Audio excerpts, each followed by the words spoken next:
28 दिसंबर मैं गया था बोलपुर शांति निकेतन पोष मेला देखने। आप सोच रहे होंगे ये तो एक सिंपल मेला जैसा ही लग रहा है, इसमें ऐसा क्या खास है कि मैं 150 किलोमीटर दूर सिर्फ एक मेला देखने आ गया, वो भी इतनी सुबह। ये मेला इसलिए खास है क्योंकि यहाँ पर आपको देखने को मिलेगा बंगाली कला, संस्कृति और फोक कल्चर की झलक। शांति निकेतन की खूबसूरत साड़ी, बाउल संगीत एंड एक तरह का soulful vibe, handmade toys, Dokra art, handmade leather bags, clay art, terracotta painting plates, folk musical instrument, wooden toys and crafts, fancy porcelain, bamboo crafts, colorful पथचित्र, rare books and stunning oil paintings। ये तो सिर्फ एक झलक थी, असली surprise अभी बाकी है और भी बहुत सारी अनोखी चीजें आप देखने और महसूस करने वाले हो। यार फाइन लग गया, चलिए शुरू करते हैं एक खास सफर।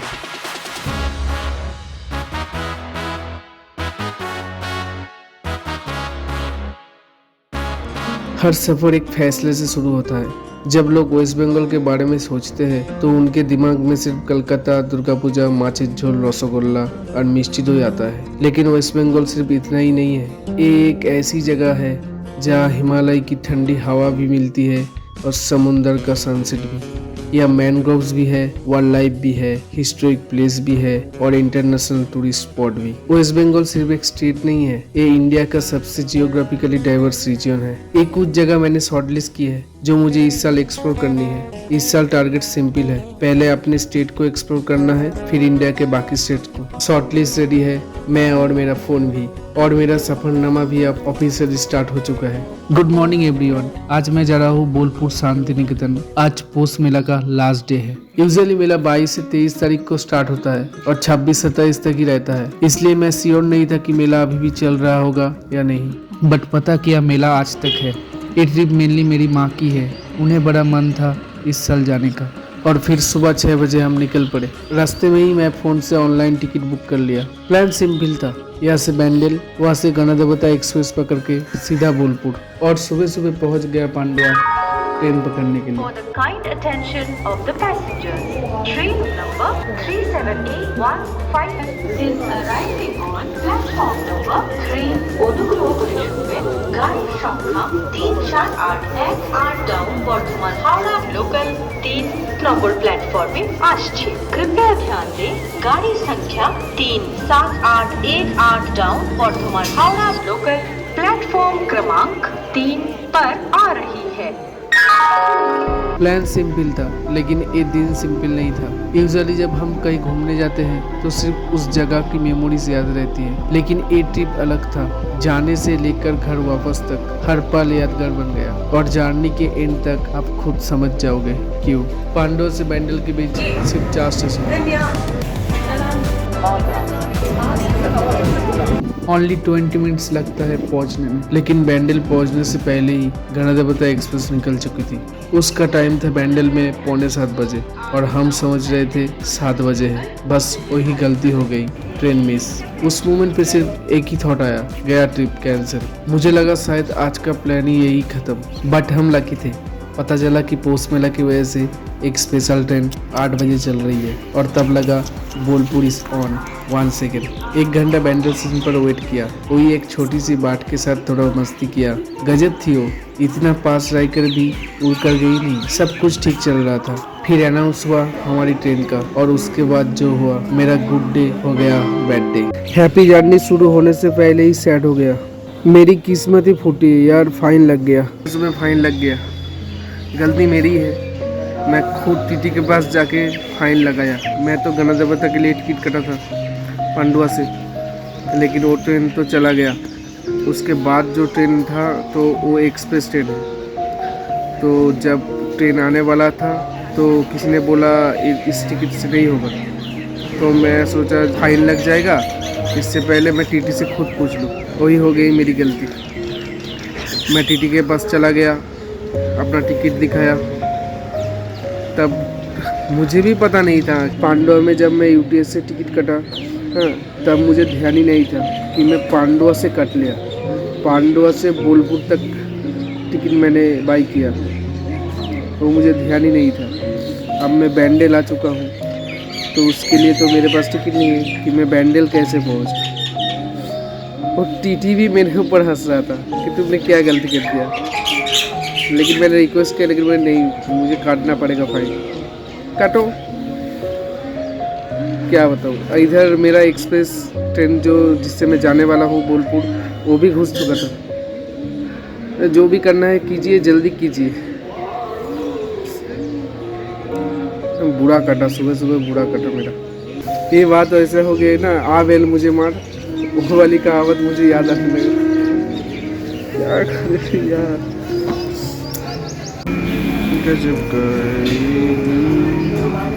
माँ एकदम उदास हो गई थी। उनके चेहरे का एक्साइटमेंट पूरा खत्म हो गया, इसलिए मैंने बातें शुरू कर दी। थोड़ा हंसी मजाक, थोड़ी गप्पे सप्पे। आखिर ये उनकी ट्रिप थी, मैं कैसे उन्हें उदास रहने देता। फिर मैंने पायल को कॉल लगा दिया बोलपुर के बारे में पूछने के लिए।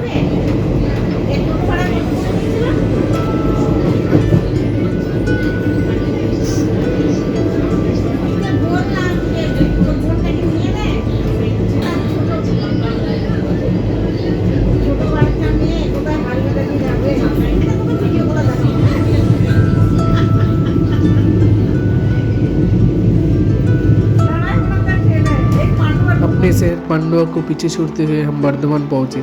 यह ट्रेन आधा घंटा रुकी तो हमने वहीं पर ब्रेकफास्ट कर लिया। बोलपुर जाने के लिए आपको बर्धमान डिस्ट्रिक्ट के बीच से गुजरना पड़ता है। ये ब्रिज कुछ इस प्रकार का दिखता है ऊपर से। सफर 3 घंटे का है, थोड़ा लंबा जरूर है। पहले तो अभी व्यू देख लो शांति से।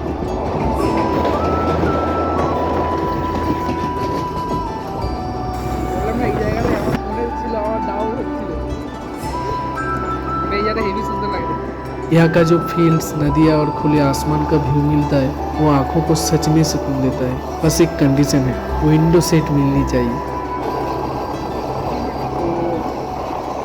वरना यही सफ़र आपको बोरिंग और थोड़ा फ्रस्ट्रेटिंग भी लग सकता है। नाम चाहे एक्सप्रेस हो, लेकिन यहाँ से ट्रेन एकदम लोकल बन जाता है, हर जगह रुकता है।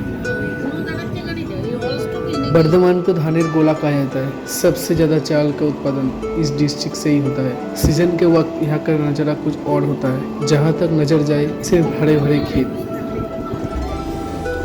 अभी जो स्टेशन गया उस जगह से एक इंटरेस्टिंग न्यूज जुड़ा हुआ है। इस रूट में ढाल नाम के काफ़ी स्टेशन है, तो लोग मजाक में कहते हैं कि जब अंग्रेज यहाँ स्टेशन बना रहे थे तो उनसे पूछा गया इसका क्या नाम रखे, तो उन्होंने गुस्से में कहा एनीथिंग बट नो अदर ढाल, दैट्स माई ऑर्डर। लेकिन लोग समझ नहीं पाए और नाम ही रख दिया नो अदर ढाल। अब पता नहीं कितना सच है, लेकिन ये जगह इस वजह से फेसबुक में बहुत पॉपुलर है।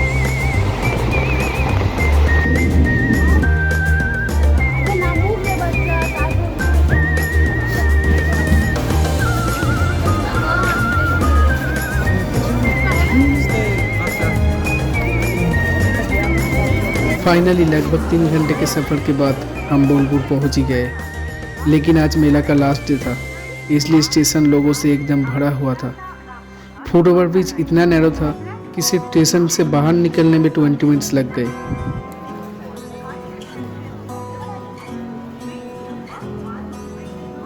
वही मेरी नज़र पड़ी एक और कंटेंट क्रिएटर पर। नाम पूछ नहीं पाया, लेकिन शायद बड़ा क्रिएटर होगा क्योंकि उसके पास था GoPro और मेरे पास से मोबाइल। टेक्निकली तब तक मैंने YouTube पर एक भी वीडियो अपलोड नहीं की थी। अच्छा ही हुआ बात नहीं हुआ, वरना इंट्रोडक्शन होता मेरा कंटेंट क्रिएटर विदाउट कंटेंट।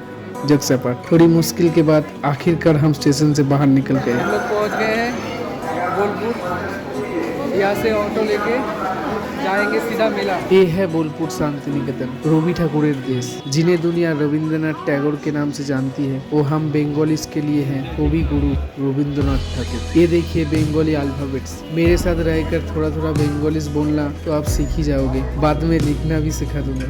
इस जमीन की मिट्टी में सिर्फ मिनरल्स नहीं, बंगाली फोक कल्चर की सुगंध भी बसी हुई है। और फिर एक टोटो पकड़कर हम चल पड़े मेला की तरफ। इस रीजन का बंगाली एक्सेंट हमसे थोड़ा अलग है, बट सुनने में अच्छा लगता है।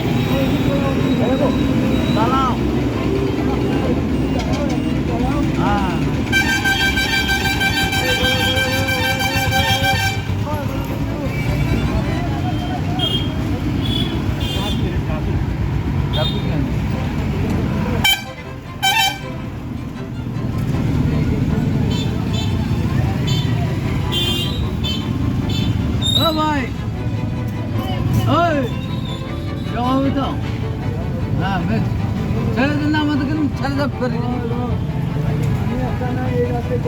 হ্যাঁ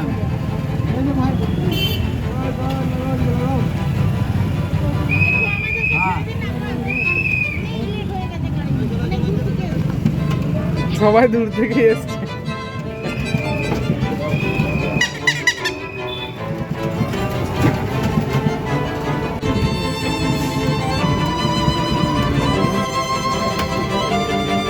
এইখান থেকে কত রাখো? দেন বাবু পয়সা দেন এই দেন পোড়া কামাই তো বুয়া বাঙি বাঙি দেন পোড়া কামাই দিদি आले उड़ा तो झारखंड रे लेकिन आले तो ले पहले कोलकाता और घुसकरा रे तो इधर ये नाना बाड़ी है अनंत इन यो है बोला दी रे है इन ना ना ये कोनी भाई बेटा यार बोनु को मारना बाबू बोलो बोनु को ता कुछ नो मचावा जो चलो चुका हमें है ठीक है है और 10 में बाको आवा दंग दे वाह ने का बात ठीक है और दे दे अच्छा ठीक है हां आते हो तीन कष्ट करता है हां अच्छा ही दुकान ले चल है अच्छा ठीक है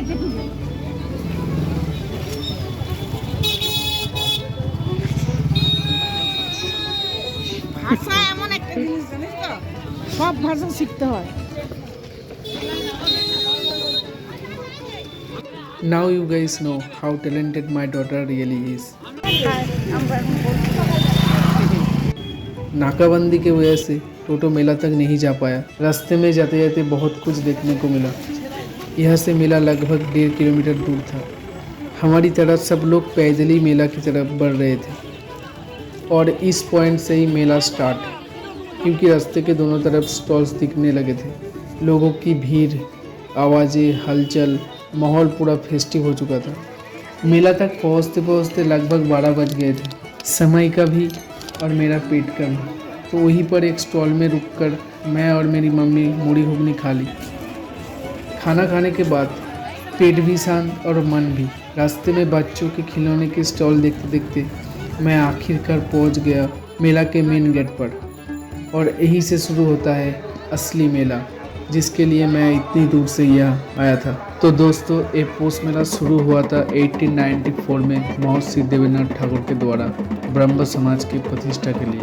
लेकिन बाद में इस जगह को दुनिया भर में पहचान दी रविन्द्रनाथ ठाकुर ने।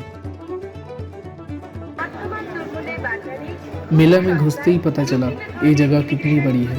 मैं तो खुद कॉन्फ्यूज हो गया, पहले कहाँ जाऊँ। लेकिन मेरी मम्मी ने तो एंट्री करते ही शॉपिंग शुरू कर दी। मैं आपको मेरी एक मम्मी की बुरी आदत बताता हूँ, जिसके लिए कभी कभी हम दोनों में झगड़ा भी हो जाता है। वो शॉपकीपर से बार्गेनिंग तो कर लेती है, जो अच्छी बात है, लेकिन प्रॉब्लम तब होती है जब 1200 को सामान को सीधा 200 बोल देती है।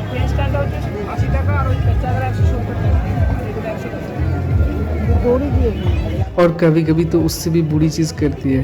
एंड मोमेंट पे बोल देती है नहीं लूँगा, पसंद नहीं आया। फिर क्या, दुकानदार के साथ थोड़ी बहस हो जाती है। बट मैं ऐसा नहीं हूँ। मैं तभी किसी चीज़ का दाम पूछता हूँ जब मुझे वो इंटरेस्टिंग लगता है और लेनी हो। ये देखिए हैंड पेंटेड कुर्ता पंजाबी, जिसमें लोग अपने हाथों से खुद डिज़ाइन बनाते हैं। हर पीस अलग, हर डिज़ाइन यूनिक, बिल्कुल एक आर्ट वर्क की तरह। यहाँ आपको हर तरह की साड़ी देखने को मिल जाएगी, ट्रेडिशनल से लेकर फैंसी तक।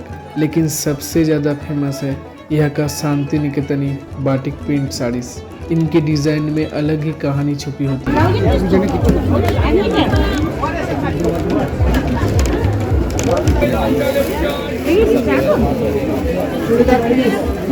और एक चीज जो यहाँ बहुत फेमस है, टीचर्स कांथा, वो ट्रेडिशनल हैंड एम्ब्रॉयडरी जो घर पर सबकी माँ बनाती है। यहाँ वो भी सुंदर डिजाइन में मिल जाती है। और ये देखिए कितने सुंदर फैंसी मैट्स फ्लोर पर बिछाने के लिए। प्राइस भी रेंज में 300 से लेकर 3000 तक। सिर्फ कपड़े ही नहीं, यह गर्ल्स के लिए हर एक चीज़ मिलती है जो उन्हें चाहिए। Varieties of jewelleries, varieties of necklace, varieties of earrings, varieties of bangles copies আছে 12 পিস और भी बहुत कुछ मिलेगा। यहाँ पर स्टाइलिश बैग भी है and Shanti Niketan special hand cap leather bags भी है। बच्चों के लिए बहुत सारे क्यूट डॉल्स भी, मतलब यहाँ आर्ट भी है, कल्चर भी है और शॉपिंग के लिए एंडलेस चॉइस भी। अब चलते हैं मेल कंटेंट की तरफ। टेंशन नॉट, हम लोगों के लिए भी कुछ इंटरेस्टिंग है। ये देखिए मेटल कार्स, हाथ में लेते ही एक अलग ही नॉस्टैल्जिया फील होता है यार। बचपन में मैं और मेरा बेस्ट फ्रेंड जीदान ऐसे ही कार से कार फाइटिंग खेलते थे। जिसकी कार पलटा उसे अपनी कार विनर को देनी पड़ती थी। और आपको बता दूं, ज़्यादातर विनर मैं ही होता था। और फिर मिला एक गजब चीज़, कटाना और ओबी-वान केनोबी के लाइट सेवर को मिक्स करके बना एक शॉट। हाथ में लेके सच में समुराई जैसा फील हो रहा था। ये स्क्विड गेम का टॉय मुझे बहुत पसंद आया, सो मैंने ले ली because I love squid game. आपने देखी है क्या स्क्विड गेम?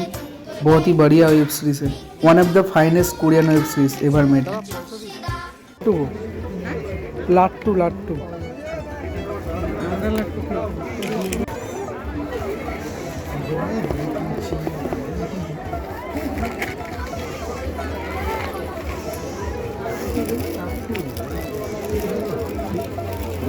গাড়ির চাকা গাড়ির চাকা না, ওইগুলো হচ্ছে তোমার ওই চায়ের উপর দেয় না।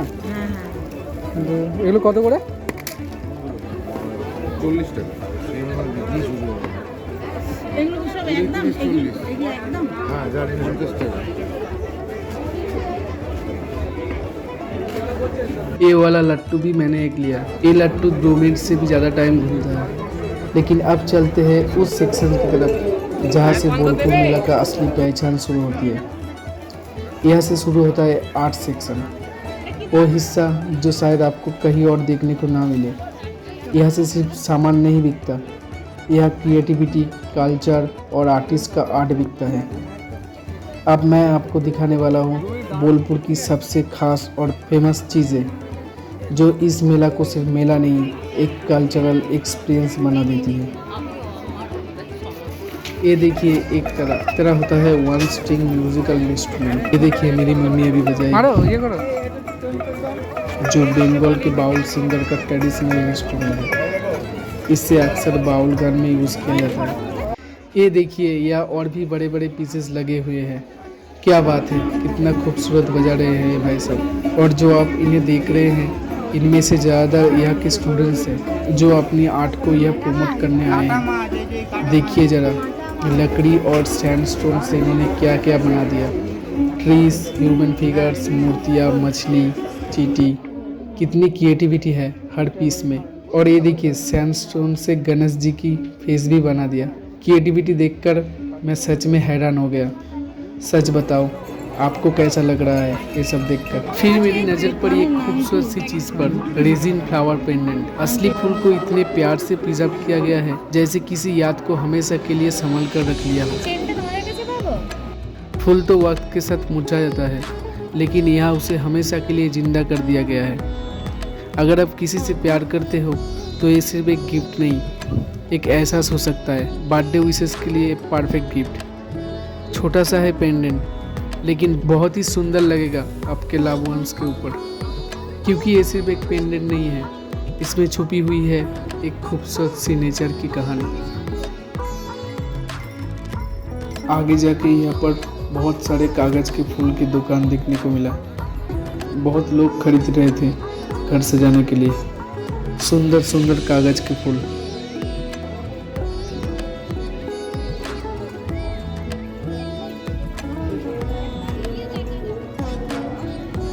मैं भी पास जाके ठीक से देखा ये किस चीज़ से बना है। अब बात करते हैं शांति निकेतन की क्ले आर्ट की। शांति निकेतन की क्ले आर्ट क्यों इतनी फेमस है?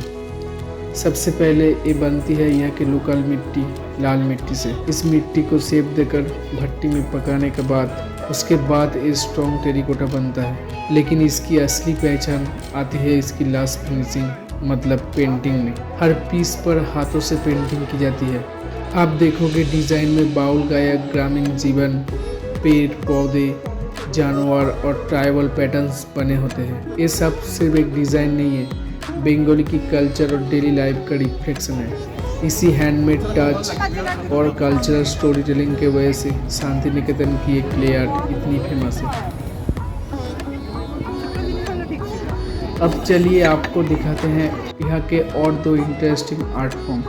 सबसे पहले बात करते हैं पतुआ आर्ट की। ये है एक ट्रेडिशनल स्पॉल पेंटिंग आर्ट। इसको बंगाल में पथचित्र भी कहा जाता है। कपड़े या हैंडमेड पेपर के ऊपर नेचुरल कलर से पेंटिंग की जाती है। इसमें रामायण, महाभारत, फोक कहानियाँ, ग्रामीण जीवन और सामाजिक संदेश दिखाया जाता है। इस आर्टिस्ट को पतुआ कहते हैं, जो पेंटिंग दिखाते हुए गाना भी गाता है। इसे पाटेर गान बोलते हैं। और अब बात करते हैं डोकरा आर्ट की। डोकरा आर्ट एक ट्रेडिशनल मेटल क्राफ्ट है। ये बेसिकली पीतल से बनती है। इसे बनाने के लिए lost wax casting technique use होती है। इस आर्ट से ज़्यादातर ट्राइबल स्टाइल की मूर्तियाँ, एनिमल्स, ज्वेलरी और डेकोरेटिव आइटम्स बनाए जाते हैं। ये आर्ट वेस्ट बंगाल, झारखंड और उड़ीसा में काफ़ी फेमस है। इसकी पहचान है राष्ट्रीय गोल्ड मेडल लुक। जैसे पतुआ आर्ट की कहानी पेपर में रह जाता है, ठीक है, वैसे ही डोकरा आर्ट की कहानी धातु में रह जाता है। यही है बंगाल की कला की खूबसूरती, जहाँ मिट्टी, रंग और धातु मिलकर हमारे कल्चर को जिंदा रखते हैं। बहुत धूप में घूम लिया, अब थोड़ी चाय हो जाए। हम बंगालीज को चाय पीना बहुत पसंद है। दिन में कितनी बार मिले, हम कभी मना नहीं करते। चाय पीने के बाद मैं गया थोड़ा पेंटिंग्स देखने। यह आपको हर तरह की पेंटिंग्स देखने को मिल जाएगी। Hand painted canvases, folk art, portraits, nature inspired art और एब्स्ट्रैक्ट मॉडर्न स्टाइल्स भी। और सिर्फ पेंटिंग ही नहीं, वह बुक्स का भी अच्छा कलेक्शन था। ज़्यादातर बंगाली पोइट्री एंड लिटरेचर मिलता है। How beautiful the paintings. Detailing देखिए कितनी सुंदर है। मैं जब भी पाम ट्री देखता हूँ, मुझे हमेशा रवि ठाकुर की वो छोटी सी कविता याद आ जाती है। ताल गाछ एक पाए दाड़िए, सब गाछ छाड़िए, वो की बड़े आकाशे। सुनने में सिंपल लगता है, लेकिन मीनिंग बहुत डीप है। बी ए ताल गाछ माई फ्रेंड। सीधा खड़े रहो, सबसे ऊपर देखने की हिम्मत रखो और सपने को आसमान तक ले जाओ। I think this is the real meaning of this poem, at least that's how I see it. यह और भी बहुत सारी मीनिंगफुल पेंटिंग्स हैं, जिन्हें देखने के बाद अब कुछ मिनट के लिए इन्हें समझने की कोशिश जरूर करोगे।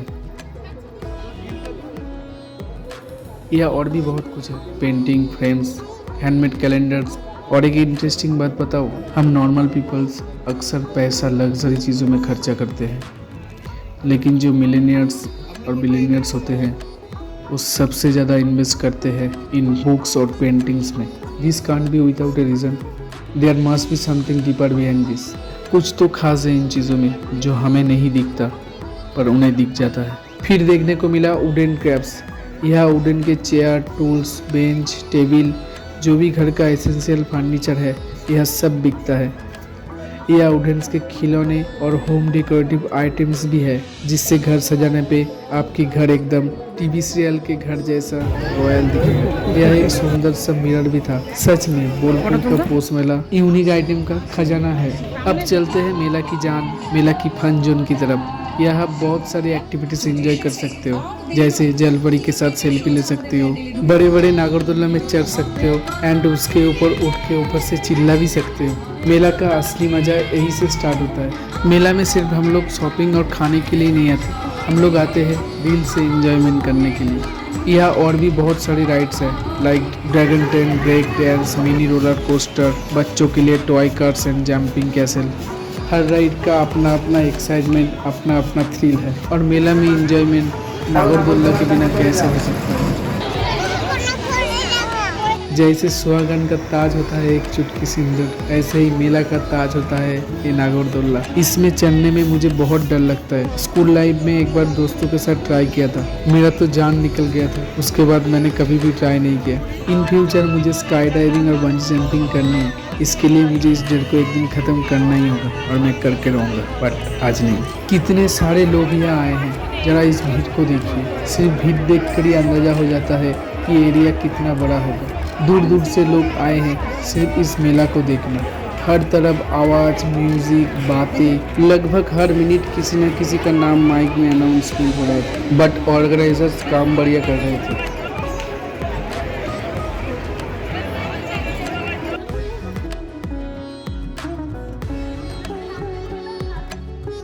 फिर मिठाई की दुकान से घर के लिए गौजा लिया और बादाम खाते खाते धीरे धीरे मेला से बाहर निकल आए। सच में इस हिस्टोरिक मेला घूम के बड़ा अच्छा लगा। इतना कुछ नया देखने को मिला, आर्ट, कल्चर। अभी भी रास्ते में देखते देखते ही जा रहे हैं, इतना कुछ नया।